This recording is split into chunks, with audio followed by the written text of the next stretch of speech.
ಹಾಗೆ ಸಂಪರ್ಕದಲ್ಲಿರಿ ವಿನೋದ್. ಸಿಸಿಬಿ ಕಚೇರಿಗೆ ಸ್ನೇಹಮಯಿ ಕೃಷ್ಣ ಸಿಸಿಬಿ ಕಚೇರಿಗೆ ಬಂದಿರುವಂತದ್ದು ಸ್ನೇಹಮಯಿ ಪುತ್ರ ವಿವೇಕ್ ಆತಂಕದಲ್ಲೇ ಕಚೇರಿಗೆ ದೌಡಾಯಿಸಿದ್ದಾರೆ. ವಿವೇಕ್ ಸಿಸಿಬಿ ಕಚೇರಿಗೆ ಸ್ನೇಹಮಯಿ ಕೃಷ್ಣ ಪುತ್ರ ಆಗಮಿಸಿರುವಂತದ್ದು. ಈಗ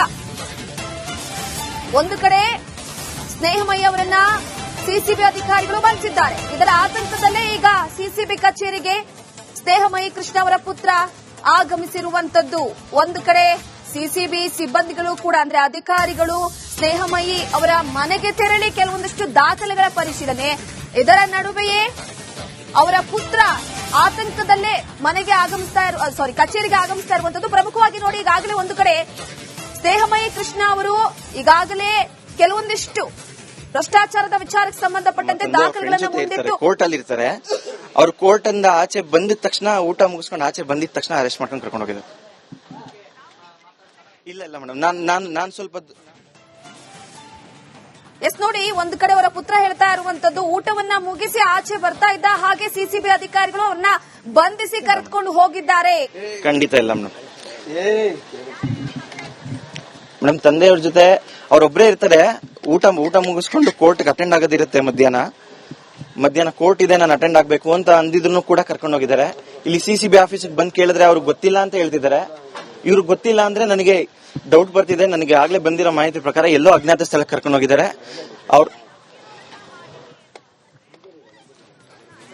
ಮೇಡಮ್, ನಾನು ಇಲ್ಲೇ ಇದ್ದೀನಿ ಸಿಸಿಬಿ ಹೌದು, ಶಾಂತಿನಗರದ ಆಫೀಸಲ್ಲೇ ಇದ್ದೀನಿ. ಸಿಸಿಬಿ ಆಫೀಸ್ ಮುಂದೆನೆ ಇದ್ದೀನಿ. ಸಿಸಿಬಿ ಆಫೀಸರ್ನೇ ಇನ್ಫಾರ್ಮ್ ಕೇಳ್ತಾ ಇದ್ದೀನಿ. ಯಾರು ಕೂಡ ನಮ್ಗೆ ಗೊತ್ತಿಲ್ಲ ಅನ್ನೋ ಉತ್ತರ ಕೊಡ್ತಿದ್ದಾರೆ. ಅವ್ರಿಗೆ ಇವ್ರಿಗೆ ಗೊತ್ತಿಲ್ಲ ಅಂತ ಅಂದ್ರೆ ಎಲ್ಲಿ ಹೋದ್ರು? ಹಾಗಾದ್ರೆ ನನಗ್ ಬಂದಿರೋ ಡೌಟ್ ಮೇಡಮ್, ನನಗಾಗ್ಲೇ ಒಂದು ಇನ್ಫಾರ್ಮೇಶನ್ ಬಂತು ಒಬ್ಬರಿಂದ, ಎಲ್ಲೋ ಅಜ್ಞಾತ ಸ್ಥಳಕ್ಕೆ ಕರ್ಕೊಂಡು ಹೋಗಿದ್ದಾರೆ ಅಂತ. ಇವರು ಸಿಸಿಬಿ ಅಂತ ಹೇಳಿ ಸಿಸಿಬಿ ಅಂತ ಮನೆಗೆ ಬಂದು ಸರ್ಚ್ ವಾರೆಂಟ್ ತಗೊಂಡು ಮನೆ ಸರ್ಚ್ ಮಾಡ್ತಿದ್ದಾರೆ. ಇಲ್ಲಿ ಸಿಸಿಬಿ ಅಂತ ಹೇಳಿದ್ದಾರೆ. ಇಲ್ಲಿ ಸಿಸಿಬಿ ಆಫೀಸ್ಗೆ ಬಂದು ಕೇಳಿದ್ರೆ ಏನು ಗೊತ್ತೇ ಇಲ್ದಿರೋ ತರ ಇದ್ ಮಾಡ್ತಿದ್ದಾರೆ. ಏನಿದ್ರ ಅರ್ಥ?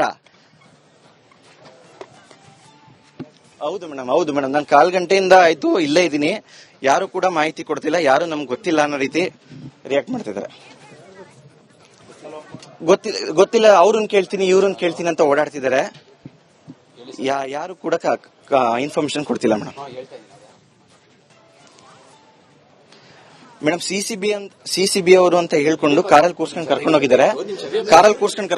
ಮನೇಲಿ ಹೋಗಿ ಮೇಡಮ್ ನಾನು ಮಾಡ್ತೀನಿ ಸರ್. ಇವತ್ತು 20ನೇ ತಾರೀಕು ಜನಪ್ರತಿನಿಧಿ ನ್ಯಾಯಾಲಯದಲ್ಲಿ ಕೇಸ್ ಇರುತ್ತದೆ. ಬೆಳಗ್ಗೆ ಬಂದು ಅಟೆಂಡ್ ಆಗಿರ್ತೀವಿ. ಮಧ್ಯಾಹ್ನಕ್ಕೆ ಪಾಸ್ ಓವರ್ ಮಾಡಿರ್ತಾರೆ. ಮಧ್ಯಾಹ್ನ ಊಟ ಮುಗ್ದಿ ಆಚೆ ಡಾಕ್ಯುಮೆಂಟ್ಸ್ ತಗೊಳಕೋಸ್ಕರ ಕಾರ್ ಹತ್ರ ಬರೋ ಟೈಮಲ್ಲಿ ನಾವು ಸಿಸಿಬಿ ಅವರು ಅಂತ ಹೇಳ್ಬಿಟ್ಟು ಕಾರಲ್ಲಿ ಬಂದು ಕೂರ್ಸ್ಕೊಂಡು ಕರ್ಕೊಂಡು ಹೋಗಿದ್ದಾರೆ. ಮೈಸೂರಲ್ಲಿ ನಮ್ಮ ಮನೆಗೆ ಒಂದು 10 ಜನ ಹೋಗಿ ನಾವು ಸಿಸಿಬಿ ಅವರಿಂದ ವಾರೆಂಟ್ ಇದೆ ಅನ್ಬಿಟ್ಟು ಮನೆ ಸರ್ಚ್ ಮಾಡ್ತಿದ್ದಾರೆ. ಇಲ್ಲಿ ಸಿಸಿಬಿ ಅವರು ಅಂತ ನಾವು ಕರ್ಕೊಂಡು ಹೋಗಿದ್ದಾರೆ. ಯಾರಿಗೂ ಏನು ಯಾವ ಕೇಸು ಏನು ಇನ್ಫಾರ್ಮೇಶನ್ ಏನು ಕೊಡ್ಲಿಲ್ಲ ಕಂಪ್ಲೀಟ್ ಆಗಿ. ಸರ್ ಸಿಸಿಬಿ ಅವರು ಬಂದ್ ಕೇಳಿದ್ರೆ ಗೊತ್ತೇ ಇಲ್ಲ ಅನ್ನೋ ರೀತಿ ಹೇಳ್ತಿದ್ದಾರೆ. ನಮ್ಗೇನು ವಿಚಾರ ಬಂದಿಲ್ಲ ಅಂತ ಹೇಳ್ತಿದ್ದಾರೆ. ಅಲ್ಲಿ ನೋಡಿದ್ರೆ ಮನೆ ಹತ್ರ ಹೋಗಿ ಸಿಸಿಬಿ ಅವರು ಅಂತ ಹೇಳಿ ವಾರೆಂಟ್ ಇಟ್ಕೊಂಡು ಮನೆಯೆಲ್ಲ ಹುಡುಕ್ತಿದ್ದಾರೆ. ಇಲ್ಲಿ ಬಂದು ಪೂರ್ತಿ ಏನು ಮಾಹಿತಿನೂ ಕೊಡ್ಲಿಲ್ಲ. ಏನಕ್ಕೆ ಕರ್ಕೊಂಡು ಹೋಗ್ತಿದ್ದಾರೆ ಏನು ಅಂತ ಕಾರಲ್ಲಿ ಕೂರ್ಸ್ಕೊಂಡು ಕರ್ಕೊಂಡು ಹೋಗಿದ್ದಾರೆ. ಏನಕ್ಕೆ ಈ ದಬ್ಬಾಳಕೆ ಮಾಡ್ತಿದ್ದಾರೆ ಅನ್ನೋದು ಗೊತ್ತಿಲ್ಲ ಸರ್. ನಾನು ನೋಡಿದೀನಿ ಅಲ್ಲಿರೋದು ತುಂಬಾ ಜನ ನೋಡಿದ್ದಾರೆ ಸರ್. ನಾನು ಸ್ವಲ್ಪ ದೂರ ಇದ್ದೆ. ನಾನು ಬರೋ ಅಷ್ಟೊತ್ತಿಗೆ ಕಾರಲ್ಲಿ ಕೂರ್ಸ್ಕೊಂಡು ಕರ್ಕೊಂಡು ಹೋಗಿದ್ದಾರೆ. ಅಲ್ಲಿದ್ದವರು ಕಾರಲ್ಲಿ ಕೂರ್ಸ್ಕೊಂಡು ಆ ಕಾರಲ್ಲಿ ಕರ್ಕೊಂಡು ಹೋದ್ರು ಅಂತ ಹೇಳಿದ್ರು. ಇನ್ನೋವಾ ಕಾರಲ್ಲಿ ಕೂರ್ಸ್ಕೊಂಡು ಕರ್ಕೊಂಡು ಹೋಗಿದ್ದಾರೆ ಸರ್. ಅರೆಸ್ಟ್ ಬಗ್ಗೆ ಮಾಹಿತಿ ಇಲ್ಲ ಸರ್. ಅರೆಸ್ಟ್ ಬಗ್ಗೆ ಏನು ಅಂತ ಮಾಹಿತಿ ಇಲ್ಲ. ಅರೆಸ್ಟ್ ಮಾಡಿದ್ದಾರೆ ಅಂತ ಹೇಳಿದ್ಕೋಸ್ಕರ ನಾನು ಇಲ್ಲಿ ಬಂದೆ. ಇಲ್ಲಿ ನೋಡಿದ್ರೆ ಸಿಸಿಬಿ ಅವರು ನಮ್ಗೆ ಗೊತ್ತೇ ಇಲ್ಲ ಅನ್ನೋ ರೀತಿ ಹೇಳ್ತಿದ್ದಾರೆ. ನನಗೆ ಈಗ ಒಂದು ನಮ್ಗೆ ಪರಿಚಯಿಸದಿಂದ ಬಂದಿದ್ದು ಇನ್ಫಾರ್ಮೇಶನ್ ಪ್ರಕಾರ ಎಲ್ಲೋ ಅಜ್ಞಾತ ಸ್ಥಳಕ್ಕೆ ಕರ್ಕೊಂಡು ಹೋಗಿದ್ದಾರೆ ಅಂತ ಹೇಳ್ತಿದ್ದಾರೆ. ಅವ್ರ ಜೀವಕ್ಕೆ ಸ್ವಲ್ಪ ಪ್ರಾಬ್ಲಮ್ ಇದೆ.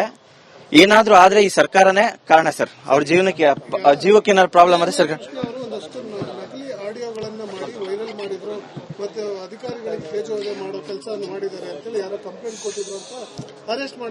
ಸರ್ ಅದು ನಕಲಿನ ನಿಜಾನ ಅನ್ನೋದನ್ನ ತನಿಖೆ ಮಾಡಿದ್ರೆ ಗೊತ್ತಾಗುತ್ತೆ. ನಾವು ತನಿಖೆ ಮಾಡಿ ಅಂತಾನೆ ಕೊಟ್ಟಿರೋದು ಅವ್ರಿಗೆ.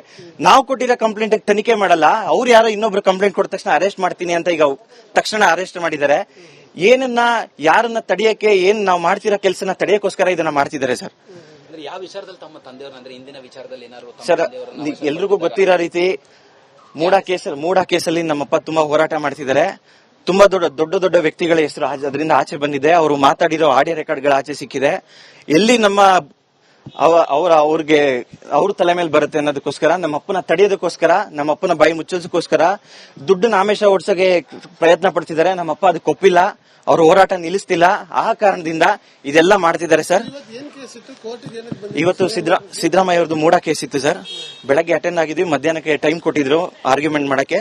ಆರ್ಗ್ಯುಮೆಂಟ್ ಮಾಡ್ತಾರೆ. ಅಲ್ಲಿ ನಮ್ಮಪ್ಪ ತನಿಖೆ ಈ ಲಂಚ ತಗೊಂಡಿದ್ದಾರೆ ಅನ್ನೋ ವಿಚಾರಕ್ಕೋಸ್ಕರ ಏನು ಅರ್ಜಿ ಸಲ್ಲಿಸಿದ್ರು ಅದ್ರದ್ದು ಆರ್ಗ್ಯುಮೆಂಟ್ ಇಟ್ಕೊಂಡಿದ್ರು. ಇವತ್ತು ಎಲ್ಲಿ ಅದನ್ನ ಆರ್ಗ್ಯುಮೆಂಟ್ ಮಾಡ್ತಾರೆ, ಆರ್ಡರ್ ಮಾಡ್ತಾರೆ ಅನ್ನೋದಕ್ಕೋಸ್ಕರ ಕರ್ಕೊಂಡು ಹೋಗಿದ್ದಾರೆ ಅಂತ ನಮ್ಗೆ ಡೌಟ್ ಪಡ್ತಿದೆ. ಅವ್ರು ಎಲ್ಲಿ ಹೋಗಿದ್ದಾರೆ, ಎಲ್ಲಿ ಕರ್ಕೊಂಡು ಹೋಗ್ತಿದ್ದಾರೆ ಅನ್ನೋದು ಏನು ಗೊತ್ತಿಲ್ಲ ಸರ್. ಪೊಲೀಸರ ಹತ್ರ ತಾವು ಕೂಡ ಮಾತಾಡಿದ್ರಿ, ಅವ್ರು ಏನ್ ಹೇಳಿದ್ರು ಸರ್? ಸರ್ ನಮ್ಗೆ ಅವರು ಬಂದೇ ಇಲ್ಲ ಅಂತ ಹೇಳ್ತಿದ್ದಾರೆ. ಕರ್ಕೊಂಡೋಗಿ ಈಗಾಗಲೇ 3 ಅವರ್ ಆಗಿದೆ. 2 ಗಂಟೆ 2 ಕಾಲಲ್ಲಿ ಕರ್ಕೊಂಡು ಹೋಗಿರೋದು. ಇದುವರೆಗೂ ಅವ್ರು ಎಲ್ಲಿದ್ದಾರೆ, ಏನ್ ಮಾಡ್ತಿದ್ದಾರೆ, ಯಾರು ಕರ್ಕೊಂಡು ಹೋಗಿದ್ದಾರೆ ಏನು ಇನ್ಫಾರ್ಮೇಶನ್ ಅರೆಸ್ಟ್ ಮಾಡ್ತಾ ಇದೀವಿ ಅಂತ ಕರ್ಕೊಂಡು ಸರ್ ಕರ್ಕೊಂಡು ಹೋಗ್ತಾ ಇದೀವಿ ಅಂತ ಹೇಳಿದ್ರು. ಅರೆಸ್ಟ್ ಅಂತ ಕ್ಲಿಯರ್ ಆಗಿ ಹೇಳಿಲ್ಲ ಸರ್.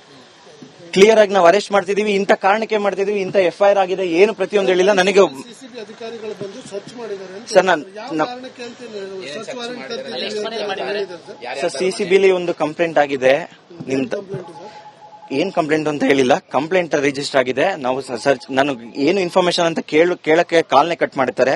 ನಮ್ಮ ತಾಯಿ ಮಾತ್ರ ಮನೇಲಿ ಇದ್ದಾರೆ. ನಮ್ಮ ಮನೆ ಮತ್ತು ಆಫೀಸ್ ನ ಸರ್ಚ್ ಮಾಡಬೇಕು ಅಂತ ಸರ್ಚ್ ಮಾಡ್ತಿದ್ದಾರೆ ಸರ್. ಎಲ್ಲೆಲ್ಲಿ ಸರ್ಚ್ ಮಾಡಿದ್ದಾರೆ ಸರ್? ಅಂದ್ರೆ ತಮ್ಮ ಈಗ ಸದ್ಯಕ್ಕೆ ಮನೇಲಿ ಮಾಡ್ತಿದ್ದಾರೆ, ಆಫೀಸಲ್ಲಿ ಮಾಡ್ತಿದ್ದಾರೆ ಸರ್ ಅಷ್ಟೇ. ಆಫೀಸ್ ಎರಡು ಒಂದೇ ಕಡೆ ಮನೆ ಹತ್ರನೇ ಆಫೀಸ್ ಇರುತ್ತೆ. ಏನಾದ್ರು ಸಿಕ್ಕಿದೆಯಾ ಸರ್ ಅಲ್ಲಿ? ಇದುವರೆಗೂ ಏನೂ ಸಿಕ್ಕಿಲ್ಲ ಸರ್. ಸರ್ ಇಲ್ಲಿ ಸಿಗಾಕೊಳ್ಳೋದು ಅಂತ ತಪ್ಪು ಏನು ಮಾಡಿಲ್ಲ ನಮ್ಮ ತಂದೆ ಈಗ ಸ್ವಲ್ಪ ದಿನದಿಂದ ಒಂದು ಆಡಿಯೋ ರೆಕಾರ್ಡ್ ನ ಆಚೆ ಬಿಟ್ಟಿರ್ತಾರೆ. ಆಡಿಯೋ ರೆಕಾರ್ಡ್ ಅಲ್ಲಿ ತುಂಬಾ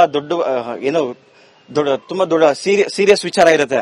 ಆ ಸೀರಿಯಸ್ ವಿಚಾರ ಆಚೆ ಬರಬೇಕು ಅನ್ನೋದಕ್ಕೋಸ್ಕರ ಈ ತರ ಮಾಡ್ತಿದ್ದಾರೆ ಅನ್ನೋದು ಡೌಟ್ ಬರ್ತಿದೆ ಸರ್. ಸರ್ ಲಂಚ ಸರ್ ಈ ಕೇಸಲ್ಲಿ ಮೂಡ ಕೇಸಲ್ಲಿ ಬಿ ರಿಪೋರ್ಟ್ ಹಾಕಬೇಕು ಅನ್ನೋದಕ್ಕೋಸ್ಕರ ಮೊದಲು ಏನು ಮೂಡ ಕಮಿಷನರ್ ಆಗಿದ್ರು ನಟೇಶ್ ಅನ್ನೋರು, ಅವರು ಲಂಚ ಕೊಟ್ಟಿದ್ದಾರೆ ಅನ್ನೋ ವಿಚಾರ ಆಚೆ ತರ್ತಾರೆ. ಆ ಮೂಡ ಕಮಿಷನರ್ ನಮ್ಮ ತಂದೆಯವ್ರಿಗೆ ಡೈರೆಕ್ಟ್ ಆಗಿ ಸಿಕ್ಕಿ ಅವ್ರಿಗೆ ಸ್ವಲ್ಪ ಹಣದ ಆಮಿಷ ಹೊಡಿಸಿ ಕೇಸ್ನ ಹೇಗಾದ್ರೂ ಮುಚ್ಚಬೇಕು ಅನ್ನೋದು ಪ್ರಯತ್ನ ಪಡ್ತಿರ್ತಾರೆ. ಆ ಕಾರಣಕ್ಕೋಸ್ಕರ ಇನ್ನೊಬ್ಬರಿಗೆ ಕಾಲ್ ಮಾಡಿ ನಮ್ಮ ಅಪ್ಪನಿಗೆ ಪರಿಚಯ ಇರೋದ್ರಿಂದ ಅವನ CMI ಕೃಷ್ಣವನ್ನ ನಮಗೆ ಪರಿಚಯ ಮಾಡಿಸಿ ನಾವು ಡೈರೆಕ್ಟ್ ಆಗಿ 1-to-1 ಮಾತಾಡಬೇಕು ಅಂತ ಹೇಳಿರ್ತಾರೆ. ಆ ರೆಕಾರ್ಡ್ ಅನ್ನ ನಮ್ಮಪ್ಪ ಆಚೆ ಬಿಟ್ಟಿರ್ತಾರೆ ಸರ್. ಅದ್ರ ಜೊತೆಗೆ ಇನ್ನೂ ರೆಕಾರ್ಡ್ಗಳಿದೆ. ನಮ್ಮಪ್ಪ ಇದನ್ನ ತನಿಖೆ ಮಾಡಿ ಈ ತರ ಆಮಿಷ ಒಡ್ಡಿ ಈ ಕೇಸ್ನ ಮುಚ್ಚಕ್ಕೆ ಪ್ರಯತ್ನ ಪಡ್ತಿದ್ದಾರೆ ಅಂತ ನಮ್ಮಪ್ಪ ಕೋರ್ಟ್ಗೆ ಅಪ್ಲಿಕೇಶನ್ ಕೊಟ್ಟಿದ್ದಾರೆ, ಲೋಕಾಯುಕ್ತಕ್ಕೆ ಕಂಪ್ಲೇಂಟ್ ಕೊಟ್ಟಿದ್ದಾರೆ, ED ಅವರಿಗೆ ಕಂಪ್ಲೇಂಟ್ ಕೊಟ್ಟಿದ್ದಾರೆ. ಇದೆಲ್ಲ ವಿಚಾರ ಆಚೆ ಬರುತ್ತೆ ಅನ್ನೋದಕ್ಕೋಸ್ಕರ ಇದನ್ನ ನಮ್ಮಪ್ಪನ ಈ ಕೇಸಿಂದ ಹಿಂದೆ ಸರಿಸೋಕೋಸ್ಕರ ಇದೆಲ್ಲ ಪ್ರಯತ್ನ ಮಾಡ್ತಿದ್ದಾರೆ ಸರ್. ಸರ್ ಸದ್ಯಕ್ಕೆ ನನಗೆ ಗೊತ್ತಿರಾಗೆ ಏನ್ ಮೀಡಿಯಾದವ್ರಿಗೆ ಸಿಕ್ಕಿದೆ ಅಷ್ಟು ಮಾತ್ರ ಆಡಿಯೋ ಸಿಕ್ಕಿದೆ ಸರ್. ಈ ಕೇಸಲ್ಲಿ ತನಿಖೆ ಮಾಡಿದ್ರೆ ಗೊತ್ತಾಗುತ್ತೆ ಯಾರ್ಯಾರು ಇದ್ದಾರೆ, ಏನೇನ್ ಮಾತಾಡಿದ್ದಾರೆ, ಏನೇನು ವಿಚಾರಗಳಿದೆ ಅನ್ನೋದು ತನಿಖೆ ಬರುತ್ತೆ. ಆ ತನಿಖೆ ಮಾಡಬಾರ್ದು ಅನ್ನೋದಕ್ಕೋಸ್ಕರ ಇದನ್ನ ನಮ್ಮಪ್ಪನ ಹಿಂದೆ ಸರಿಸೋಕೋಸ್ಕರ ಇದೆಲ್ಲ ಕೆಲಸ ಮಾಡ್ತಿದ್ದಾರೆ. ಒಳಗಿಲ್ಲ ಅಂತ ಹೇಳಿದರೆ ಏನು ಮಾಹಿತಿನೂ ಕೊಡ್ತಿಲ್ಲ, ಇಂಥವ್ರಿಗೆ ಈ ತರ ಆಗಿದೆ ಅನ್ನೋದು ಕೊಡ್ತಿಲ್ಲ. ಸ್ವಲ್ಪ ನಮ್ಗೆ ಆತಂಕ ತುಂಬಾ ಇದೆ ಸರ್. ತಮ್ಮ ಹೆಸರು ಹೇಳಿ ಸರ್. ಸರ್ ನನ್ನ ಹೆಸರು ವಿವೇಕ್ ಅಂತ.